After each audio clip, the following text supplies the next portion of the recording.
Hi everyone, and welcome to our New Year's edition of Shambles to Shambhala. We are here in the landscape of Libra, right on New Year's Eve.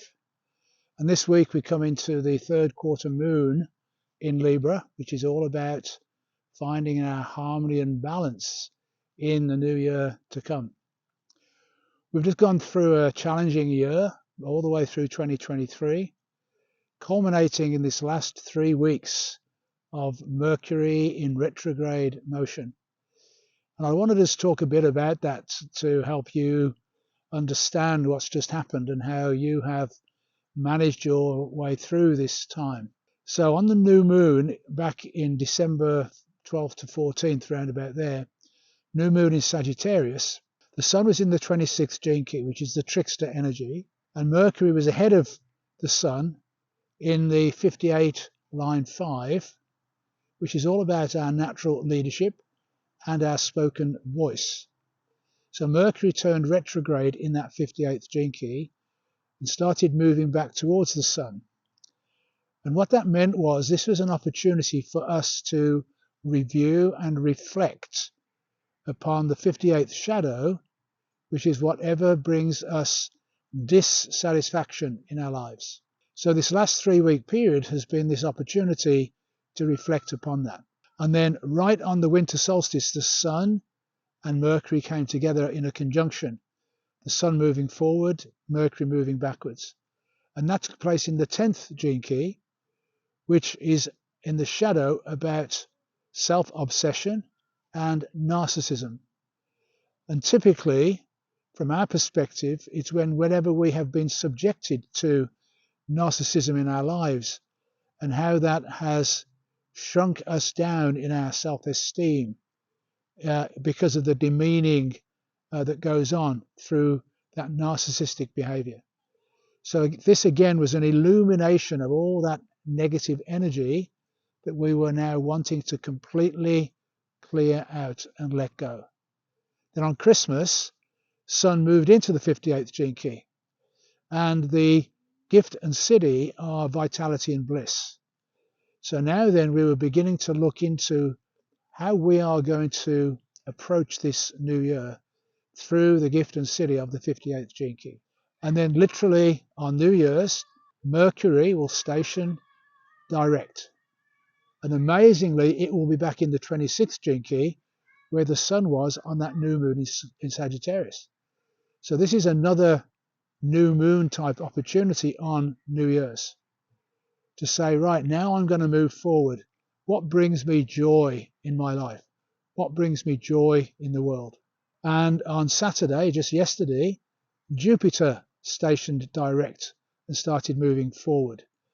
And Jupiter did that turn in the 27th gene key, which is the gene key of nourishment and nurturing. So we are being asked to expand our self-care, to really look after ourselves in this next period to come, to really nurture ourselves, get all the necessary sleep, good diet, good exercise, good friendship, to really assist us on this journey forward into the new year. So once Mercury turns direct and Jupiter will have turned direct, then all the planets will be in direct motion moving forward. So there's going to be an acceleration in the first few days of January, moving through to January the 6th, which is the Epiphany. And the Epiphany is when you have a sudden and unexpected breakthrough of knowing something important and profound to the next stage on your journey. So try and spend a few moments on the 6th, being still within yourself, going deep within your heart, and just see what wants to emerge, what wants to be shown to you to assist you on your journey into this new energy coming up. And then I do want to spend a bit of time talking about 2 important days this month. January the 20th, well actually 3 days. January the 20th, 21 and 22. I've talked before about the Pluto moving through Capricorn and its attempt to transform all of the old hierarchical patriarchal structures. Well, on January the 20th, Pluto is going to come into a conjunction with the Sun, and it's going to take place at 29 degrees 58 minutes of Capricorn. You can't get any later than that in a sign. It's called the critical degree. It brings things to completion. So on that day, we have this wonderful opportunity to say goodbye to all of those old structures that have caused tremendous limitation in our lives. It will be the end of the journey through the 60th gene key for Pluto, which is the gene key of limitation and restriction. The very next day, the Sun and Pluto will move together into 0 degrees Aquarius in a precise conjunction.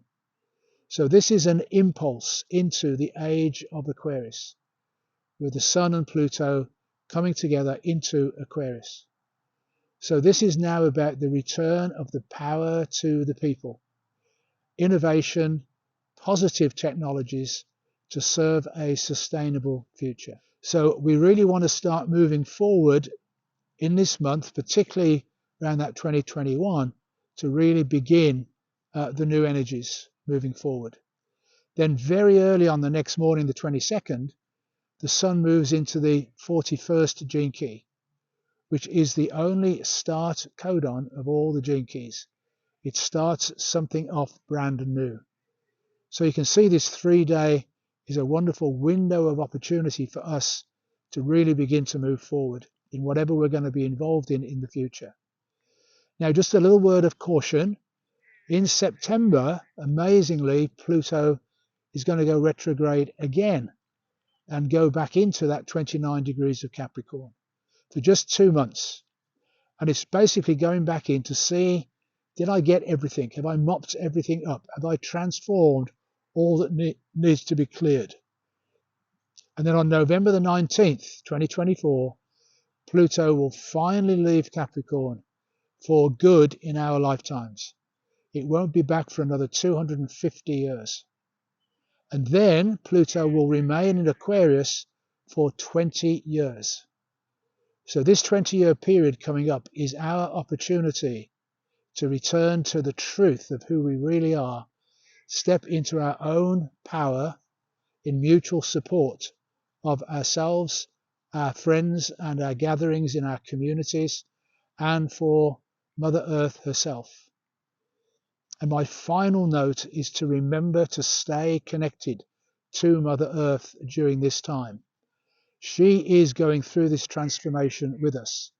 And the more closely aligned that we are, as the ducks are reminding me, is to be with her, spend time with her, feel connected with her, come into resonant frequency with her, and pay attention to these magical moments, these magnetic moments when nature and human come together. So when we arrived at this beautiful spot here in Victoria today, in the Libra landscape, there was a beautiful bald eagle nestled at the top of the tree. Libra is one of the air signs, and this eagle was just standing as the guardian over the area, looking all around it for quite a long time, just being still in that patience and noting what happens with nature and allowing nature to guide us and support us is so critically important.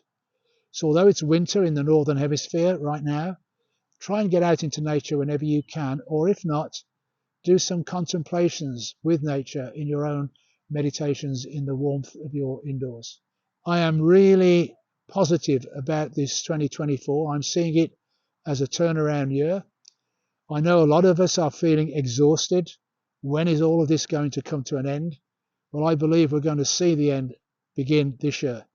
So take heart, dig deep, persevere, and I wish you well in this new year 2024.